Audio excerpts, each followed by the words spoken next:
What's happening, guys? It's been a minute. As you can tell, garage is kind of in full fabrication mode. It is an absolute disaster right now. There's a good reason for that, because we're doing potentially the world's first 5.2 twin turbo. I know a guy in Saudi did it in like an SUV, but there's no more information on it ever since he posted it being done. So it may have blown up. I have no idea. As far as I'm concerned, no one's done this before, so this is uncharted territory for me. Let's get into it. All right, so it's more or less pretty simple setup still. It's still going to be utilizing the factory wiring harness and ECUs. I do have a set of twin GT35 turbos on there and made these custom exhaust manifolds utilizing the same 2 to 3 to 1 header setup that the factory C6 S6 utilizes. So they should be good. Probably have some flow restrictions, but I don't care. I'll make a nice set of 5 to 1 exhaust manifolds once I know this engine isn't going to just blow up on like 4 PSI. But they'll be controlled by twin 38mm tile wastegates. And I'll probably just plop those bad boys like right here. And for now, just because I know it's going to sound good as hell, I'm going to run the exhaust straight out the hood, as well as a dump pipe from the wastegates out the hood. But if you clock these kind of sideways, you'll see I still got plenty of room to make downpipes in the future. Hell yeah, so thankful this whole thing sits, what would you say, 6, 8 inches in front of the front struts. That'll be freaking decent for some understeer, huh, bud? So since it's kind of uncharted territory in terms of boosting a 5.2, not really sure how to run this oil setup system. So I believe there's a plug that normally goes here, and that's like the low oil pressure switch that sends like the signal to the cluster that says like, hey, stop the car, you dumb shit. There's no oil in it. So we don't need that where we're going. So instead I'm going to tap into this and tee it off with this guy, and then run some nice dash 4 lines to there. I got some dash 10 lines that are going to be going into the oil pan. Now, whether or not I want to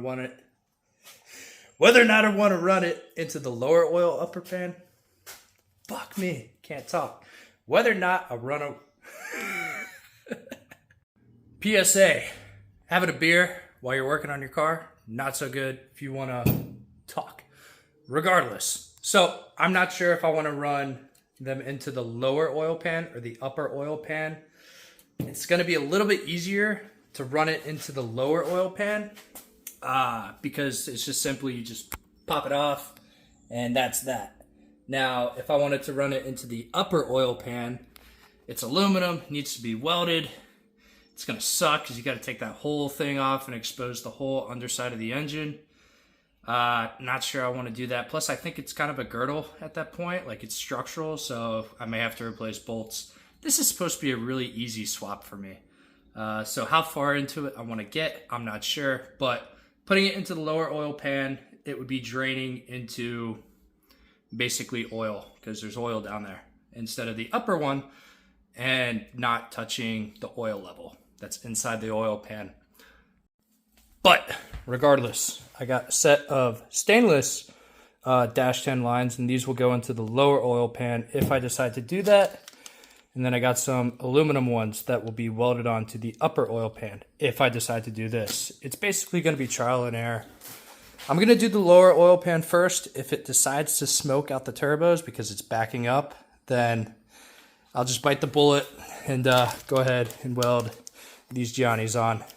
Again, not something I want to do at the moment. Get a nice shot of that. Out of focus. Now it's in focus. Fuck yeah, bud.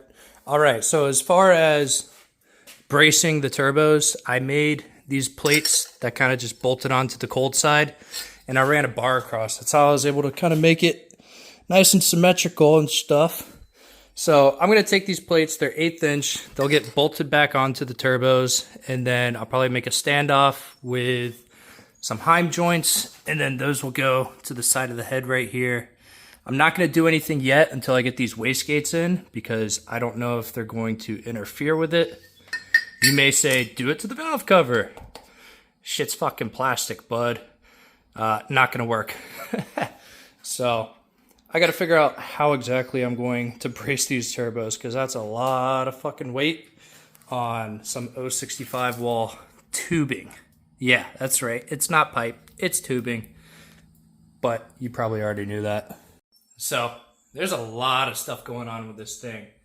On top of all this, I still gotta run or make new coolant lines that will basically run from the front of the engine to the back of the cylinder heads and then back up to the radiator. And that's out of 1.25" aluminum tubing, which I have all that, so shouldn't be that difficult once I get everything set up.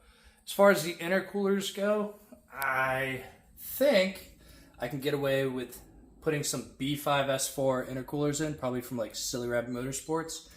And it's basically just going to shoot straight down, and it's going to come straight up and into this bad boy throttle body.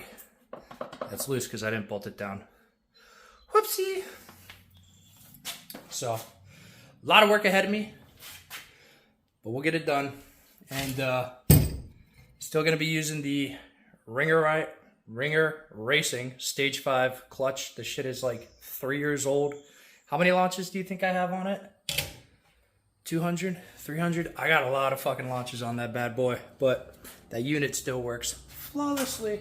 So, and I got my spare silver hood, so I don't have to cut up this semi-decent, nice Merlin purple one. Got some drywall on the top of the car.